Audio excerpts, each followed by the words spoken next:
Bafethu Mr Calvin Mathibedi sokuvela into engathi ufuna ukuaphila la court order eyavela Friday. Mosi Mr Makhabeli lona yi-security company owner eyakhipha izitsholo ezithile ngo-General Nhlanhla Mkhwanazi. Sithi uGeneral Nhlanhla Mkhwanazi ngathi lipolice elicorrupt nini emdibanisa nento zokubulawa kwabantu into hayi kuke kubulawe abantu even emotions prepare before abantu bebulawa ininzi nje into emanye ukunyeza kaye wayithetha ngoGeneral Nhlanhla Mkhwanazi. Hayi kuGeneral Nhlanhla Mkhwanazi wabheke court wafuna i-application ye-agent into ba athini interdictwe Mr Mathibedi from ukuthetha into ezifana nezo. Hayi kiphumile court order ngolosihlanu in the afternoon yaphuma isithi uMr Mathibedi uphi 24 hours yoba makadelete yonke lonto wayeposte kwi-social platforms okanye kwi-social media space sakhe. That was the first thing. Secondly, waphiwa i-60 days yoba ahambe aphindele kulama media platforms beke wasebenzisile kwezo journalists beke interviewers zizo abuyele ku ayehotshisa yonke lonto beke ithetha zonke zozitsholo beke zithetha ngoGeneral Nhlanhla Mkhwanazi. Wangiyangaphelele yapho kwathiwa futhi ngaphezulu as abhatale negqwetha lethu uadvocate Sikhakhane. Ayike nyamazi mos it doesn't come cheap.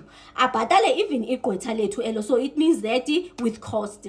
Ayike kuvela into yoba uya-aphila lonto leyo ufuna uku-aphilela yona into yoba aphindele ecourt. So sizayiva into yakhona izathini ke. Hayi ndivele ndavela noGeneral Sibiya because uGeneral Sibiya uzavele athi hayi uGeneral Nhlanhla Mkhwanazi even icourt yandiyazi noba uzathi zicaptured na uzathina ndiyazi thini because necourt nazi ziye zaba in our favor. So I thought I should just let you know into yoba ikhona nje into engathi injalo uba uMr Mathibedi ingathi ufuna ukuaphila la judgment okanye la court order leyo. Hayi beke ngemhle madoda kwisoap with state of the province address. Hayi beke ngemhle uGeneral Nhlanhla into ethi madoda xa hayi ke ebelapho nanko ke apho ngilelo xesha beke kwisoap since bebe ne state of province address whereby upremier walo province leyo ezathetha nabantu after mos sekwenziwe la isona i-state of nation yona ye-nation meaning ye-country yonke. Then ke ngoku banazo ezabe zama-provincial nowethu sheme Eastern Cape naye beke nayo eyakhe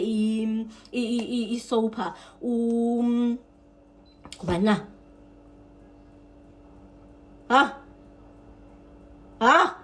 hayibo bafethu hayibo bafethu ngibani Mabuyane hayibo ikhona lento bafethu khona into abandingalibala upremier wethu wase-Eastern Cape. Bafethu inobungozi lento eseyenziwa i-KZN andisayithandi futhi mina ayikwazi lento yoba ndingaze ndilibale even igama le-premier yethu uMabuyane. Elo xesha xa ungandibize umbuzo yase-KZN ndingayibiza same time into yoba hayi ngapha nguMr Thamintuli eyangaphethu ndiyandiyilibala ithini nalento. Hayi pha sisidliso esi andisayiqondi le nto yase-KZN. So that's just i-update. As soon as kukhona into entsha malunga nalo case yabo Mr Mathibedi noGeneral Nhlanhla Mkhwanazi ndizawunixelela. Qhude mani